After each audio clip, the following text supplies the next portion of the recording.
My marriage didn't just fall apart. It blew up spectacularly when I learned my wife was carrying another man's child. And not just any man, the local vet. To make matters worse, her devoutly religious parents helped keep the entire affair under wraps. I didn't explode.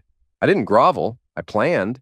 And when the moment was right, I exposed everything in one calculated strike. I'm 31 now.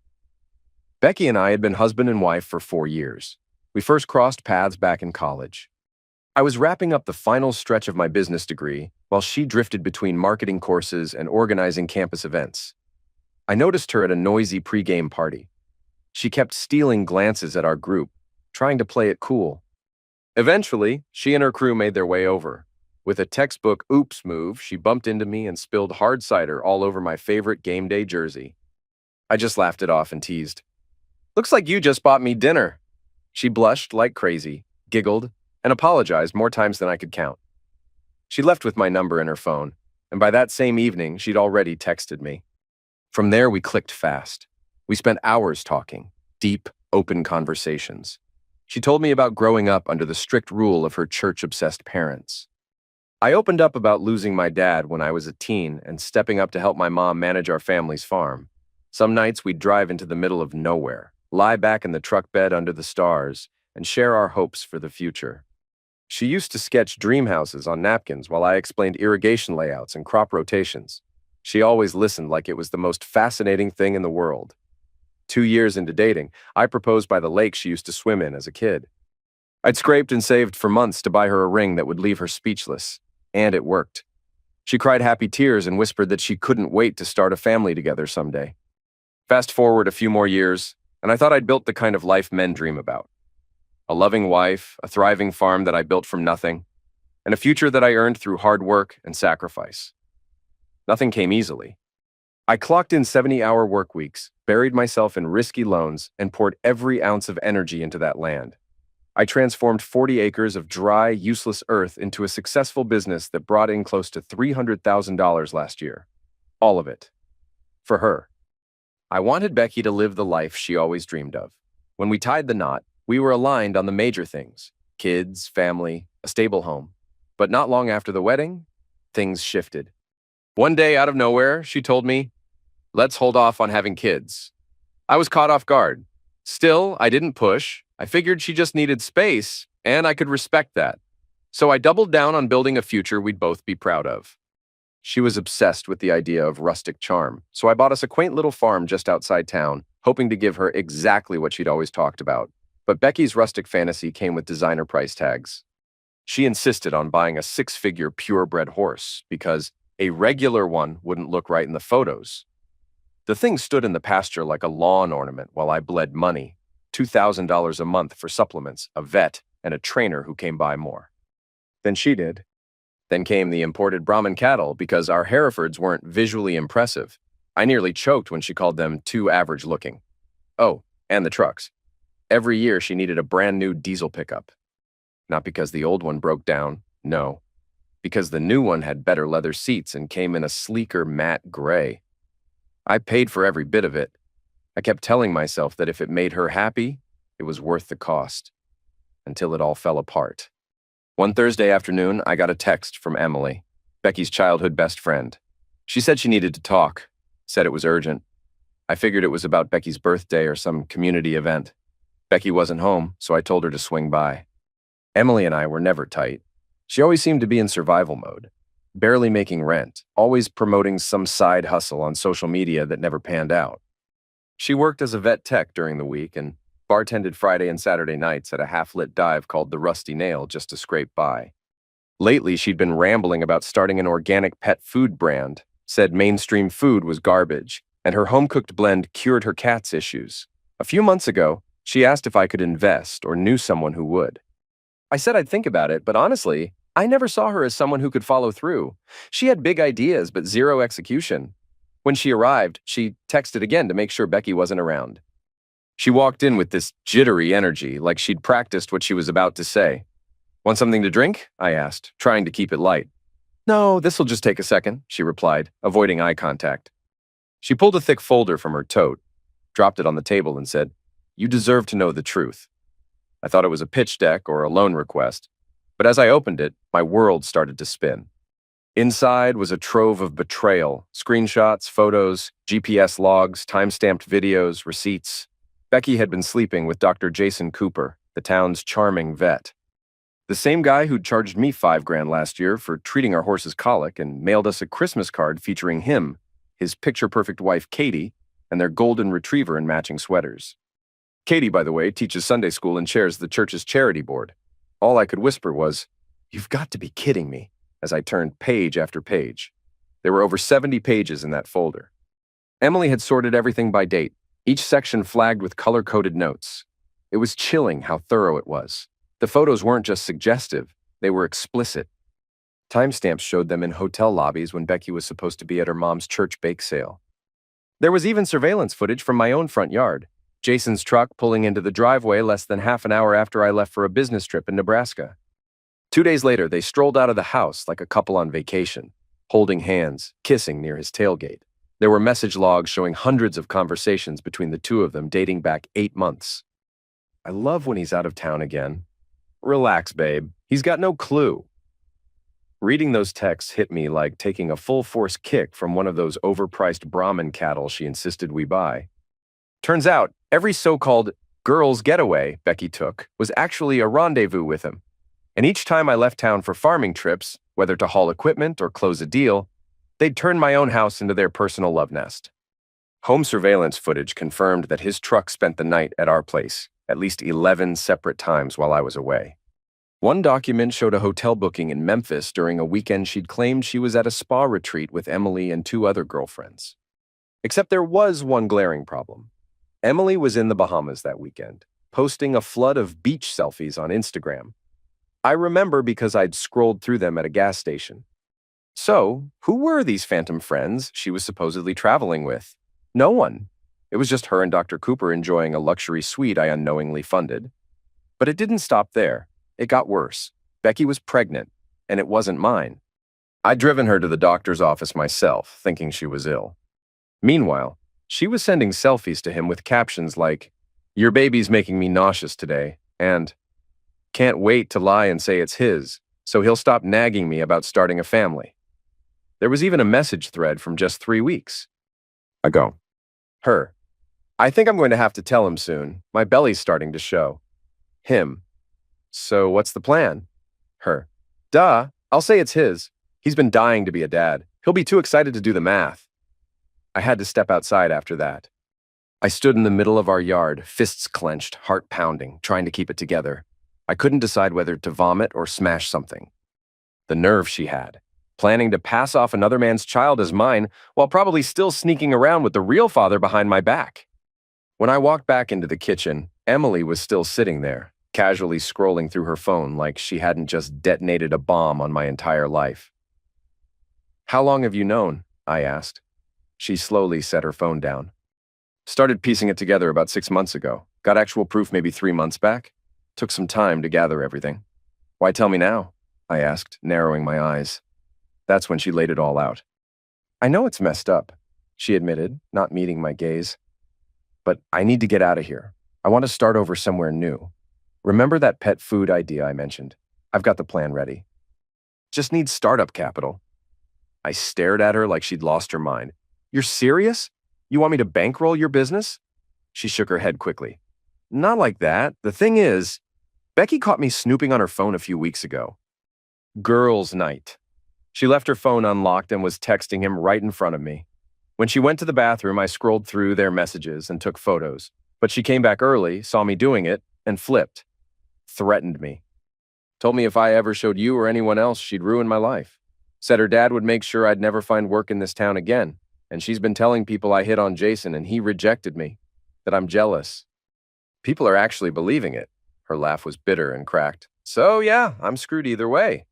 Figured I'd at least try to do one decent thing before I skipped town." I wasn't sure if I trusted her story entirely, but the evidence she gave me was undeniable. The messages, photos, timelines, everything lined up with dates Becky claimed she was elsewhere. When I asked how she got all of it, she said 2 of her friends helped keep tabs and gather info. It apparently took months to compile. "So what are you looking for?" I asked. "A loan? An investment?" "Call it whatever you want," she said. 50 grand. The natural pet food market's exploding. I've got everything ready. I just need someone who's willing to believe in the vision.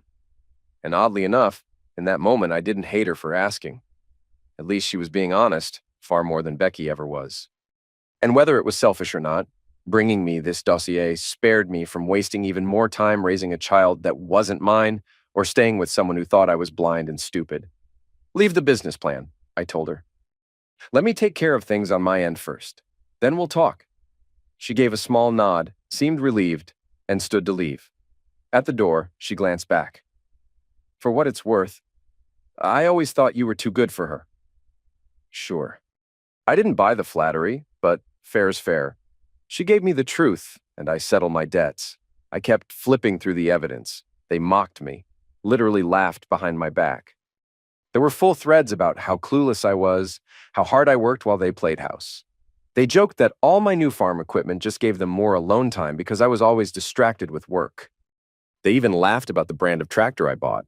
That's when I pulled up our joint bank records and started cross-checking dates. Over the past 8 months, more than $115,000 had been siphoned off. Withdrawals I didn't recognize, high-end jewelry purchases for pieces I'd never seen, rental charges for a luxury cabin upstate. And just when I thought I'd reached the bottom, I found something even more disgusting. Screenshots of Becky texting her parents, Pastor Robert and his perfect wife Susan, the holy couple, the spiritual pillars of the town.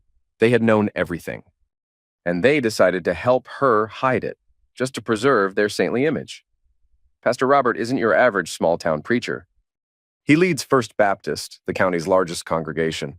More than 500 attendees crowd the pews each Sunday, mostly to be seen rather than to worship. He rides around in a shiny new Escalade, owned by the ministry. His wife, Susan, oversees the women's group and juggles half a dozen charitable committees. Together, they've spent the last 2 decades acting like moral royalty, parading their righteousness and criticizing anyone who didn't measure up to their holy standards. Always preaching about traditional family values, warning that society was crumbling because people didn't live like them. The entire time, they were fully aware their daughter was having an affair. I saw message after message from Becky to her mom. Mom, I'm panicking. Emily knows about Jason and me. What if she tells him? Her mother replied, Don't stress, sweetie. Your father will take care of it. Then came one from Robert himself. We've spoken to Emily. She understands the consequences. Just be more discreet moving forward. These were the same two who hosted me for Sunday meals like clockwork. The man who called me son, the woman who constantly asked when we'd be giving her grandkids. All while knowing their daughter was deceiving me and carrying another man's child. Digging deeper made it worse. I came across their private conversations, discussing how to spin the pregnancy. Pastor Robert wrote, I've thought this through. For now, the best course is to let him assume the baby is his. Once Jason sorts out his own situation, we can consider next steps. He may move his practice, possibly nearby. When things settle, you can file for divorce. Call it spiritual consequences. The alternative is serious harm to our family's image and my ministry. There it was, laid out like a business plan. I was supposed to play the role of supportive husband, raise a child that wasn't mine, then get tossed aside once Jason was free. All to keep Robert's reputation clean. It was hard to accept that the same people who prayed over us on our wedding day, who gave us a Bible with a handwritten message about sacred vows, were the architects of this lie. Suddenly it made sense why Becky's parents had gotten so intrusive. Random drop-ins, daily calls to check on her. I thought they were just being involved. Turns out they were supervising the cover-up. Every Sunday for 4 years, I sat there in the front row while Pastor Robert preached about virtue, truth, and godliness. I gave generously to their building fund, volunteered at church functions, and respected them not just as family, but as spiritual leaders. And the whole time they were lying to my face, using me. When I finally finished reviewing everything, I returned the evidence to the folder and locked it in my safe. They thought they had outsmarted me, but they'd underestimated the wrong man. With the facts in hand, I didn't wait. I called Marcus, a divorce attorney from a neighboring county, far enough away to keep things quiet for now. I kept my routine normal for 2 days, not just to process everything, but to observe Becky acting out her charade. Every word, every gesture. It was like watching a performance, and I played my part, the clueless husband. I even showed up for dinner at her parents' house the very next day. As we held hands for grace, Pastor Robert asked God to bless the food and this loving family. I almost laughed out loud. That Monday morning, I told Becky I had to check an irrigation issue on the south field. Instead, I drove 40 miles to a Starbucks in the next county and called Marcus from the parking lot. He asked, "Did you two sign a prenup?" "No." "Doesn't matter," he replied. "Your state isn't a community property one. She'll only receive assets she can prove she contributed to. Considering her boutique side businesses had never turned a profit, that wasn't much. And the farm? I bought it myself, meaning it stays with me. She'd be left with no home, no land, no savings, just debts and a baby that's not mine." With this kind of documented infidelity in the paternity issue, Marcus explained, we have a very favorable case. Judges don't tolerate this level of deception. He explained next steps: filing temporary orders, discovery, financial disclosures. He told me to collect records, bank statements, title documents, account histories, anything proving ownership before and during marriage. I went to work pulling everything. I had proof of withdrawals that matched hotel stays. I'd even recorded several of her phone calls, legal in our one-party consent state. Marcus was practically celebrating on the phone. With this kind of evidence, she'd walk away with the bare minimum. He even suggested we could pursue damages for fraud. Intentional misrepresentation of paternity and misuse of shared funds could make a solid legal case. She wanted out? Fine. But she wouldn't leave with my money. While Marcus prepared the filings, I moved the majority of our liquid funds into accounts with my name only. I didn't drain everything, just enough so if she tried anything sneaky, there'd be little left for her to take. Then I contacted Rick, a real estate agent who specializes in agricultural sales. He walked the property, checked the books, and gave me an appraisal 30% above what I expected. Turns out, commercial development in the area had pushed land prices sky high. As soon as the divorce was official, I could cash out. Becky wouldn't even know it was listed until I was gone. I also started checking out new properties across state lines.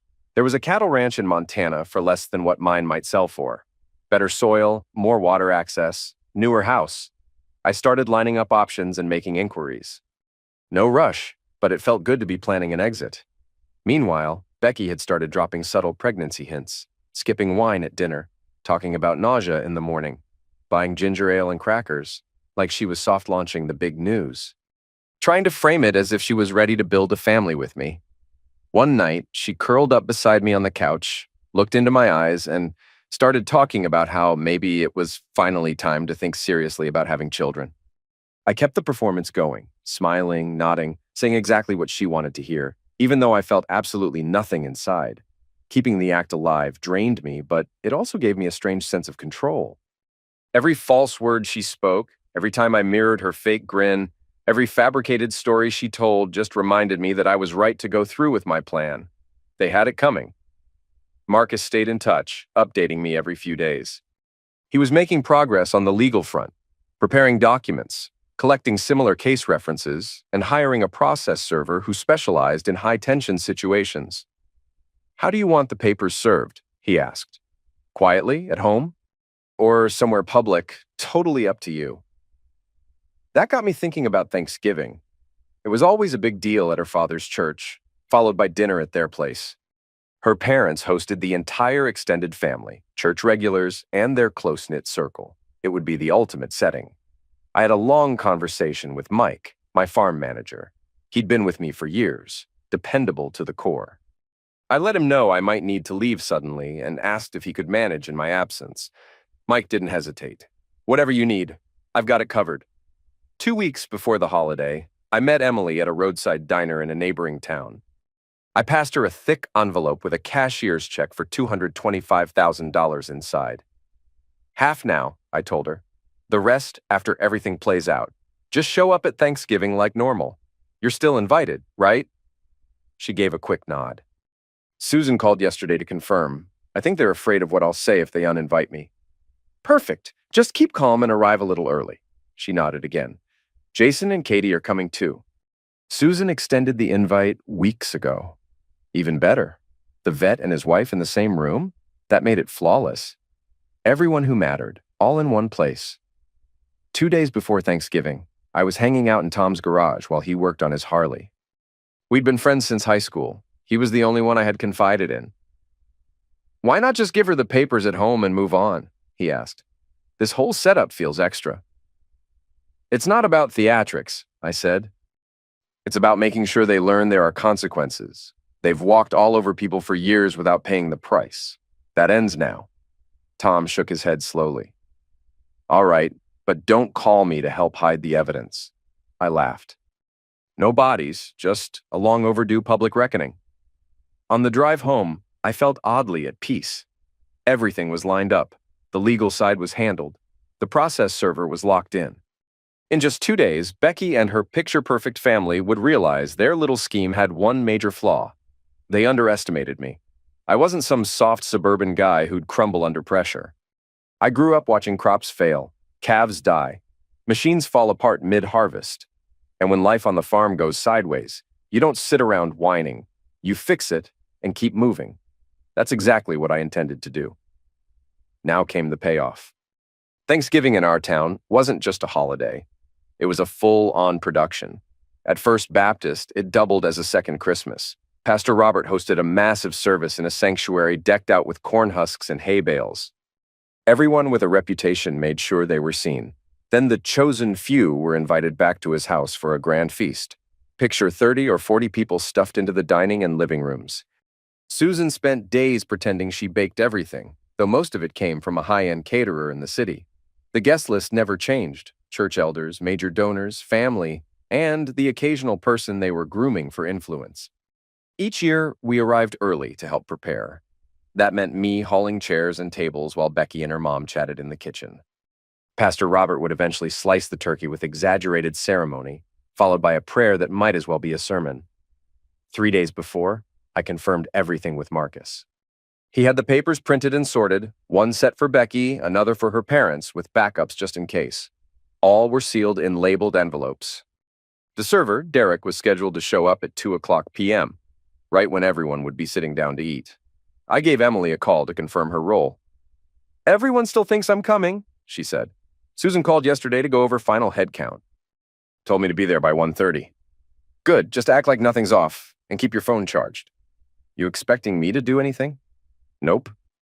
But trust me, you're going to want to catch it on video. The day before the event, Becky buzzed around the kitchen acting busy, transferring bakery pies into our dishes to look homemade.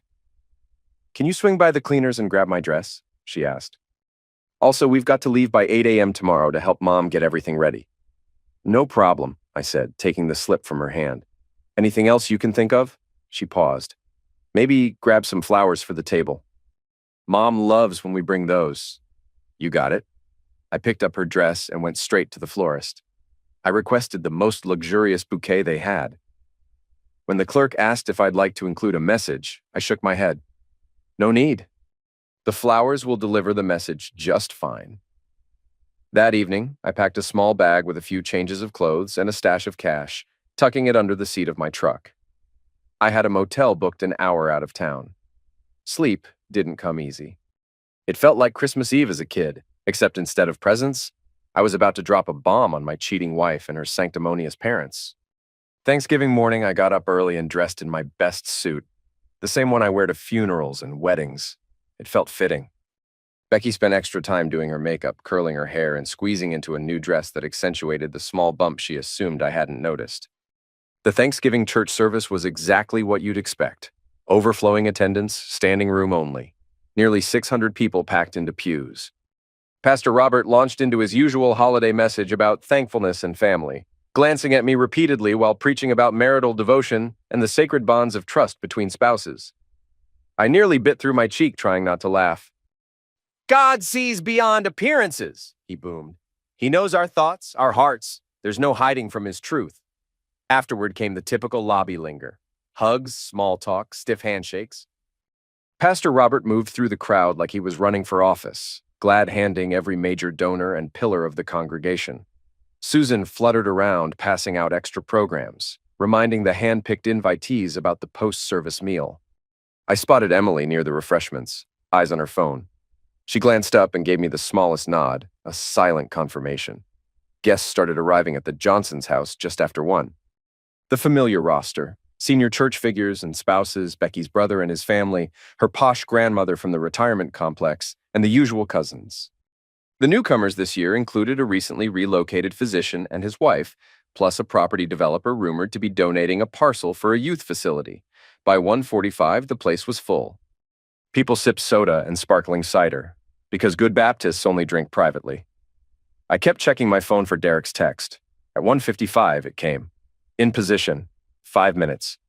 I inhaled deeply and started moving people toward the dining area. Pastor Robert would like to get started. Please find your place cards. Becky was seated beside me, visibly uneasy. I had a feeling she was gearing up to share her pregnancy announcement during the meal. The timing was divine. Her father stepped to the head of the table. Before we enjoy this delicious spread, he began, I'd like to express a few heartfelt thanks. Right then, the doorbell rang. Susan stood halfway. I'll get it. No need, Pastor Robert said, waving her back down. Probably someone running late. He headed for the door, apron still tied. I heard him say, I'm sorry, we've already started dinner. Then Derek, sounding calm and official, I'm here for Rebecca Mitchell. A long beat. Then Pastor Robert, stiff and uncomfortable, called back into the room. Becky, someone's here to see you. Every head turned. Becky stood slowly, unsure. She walked toward the entryway, where her father stood frozen. Derek handed her a thick envelope. And this one is for Mr. and Mrs. Johnson, he added, extending two more. You've officially been served. Enjoy the rest of your holiday. Becky stood there like she'd been electrocuted.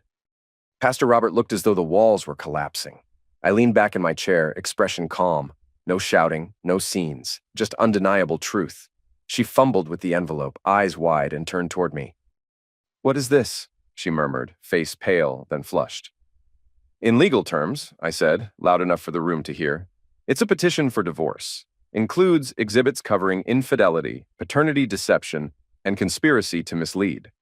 Extra sets for your parents, their name too. Her father tore into his packet, eyes scanning frantically. Susan didn't move. She just stared at me like I'd transformed into something unrecognizable. I stood, made sure the room was watching, and played a video on my phone. Becky and Jason leaving a hotel, kissing in the parking lot. The date stamp? 2 months back, when she claimed she was in Cincinnati for a marketing summit. I've got 6 hours of this, I said, rotating the phone for nearby guests to see. Plus full message threads, financial records, and I'll be requesting a DNA test for that child she's carrying. Spoiler, it's not mine. That's when Katie shot up. Excuse me, what baby? Jason, what's he talking about? Jason looked physically ill. I can explain. Explain what? I cut in. That you've been sneaking around with my wife? That the baby's yours? That your little affair had help from her family? Pastor Robert tried to recover. This is outrageous. You barge into our home with these accusations. I laughed, genuinely amused. Accusations! Check page 12, Pastor. You coached your daughter on how to hide the pregnancy. You told her to be careful. Pretty detailed for something you say didn't happen. His expression, priceless. Becky flipped through pages, stunned. How did you get this? Who? Then her eyes landed on Emily, recording steadily on her phone. You did this? Emily raised her shoulders, expression neutral. Guess your threats didn't scare me after all. Katie had Jason's envelope in hand now, tears running down her face. 6 months, she whispered. You've been doing this for 6 months? She turned toward Becky, who wouldn't lift her head. Other guests began shifting uncomfortably, some already edging toward the exit. I gave it a beat, then stood. Happy Thanksgiving, everyone. Becky, I'd wish you and your kid well, but I'd be lying. And to the rest of you, maybe next time don't lie for people who don't deserve it. Especially you, Pastor. Isn't bearing false witness one of your top 10? I turned and walked out. Never looked back. I didn't need to. Behind me, voices rose. Katie screaming at Jason. Pastor Robert trying to regain control. Susan crying.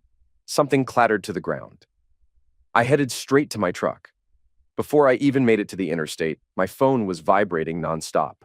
Becky, how could you? We need to talk. I'm sorry. Come home. Voicemails from her father, shifting between threats and pleas.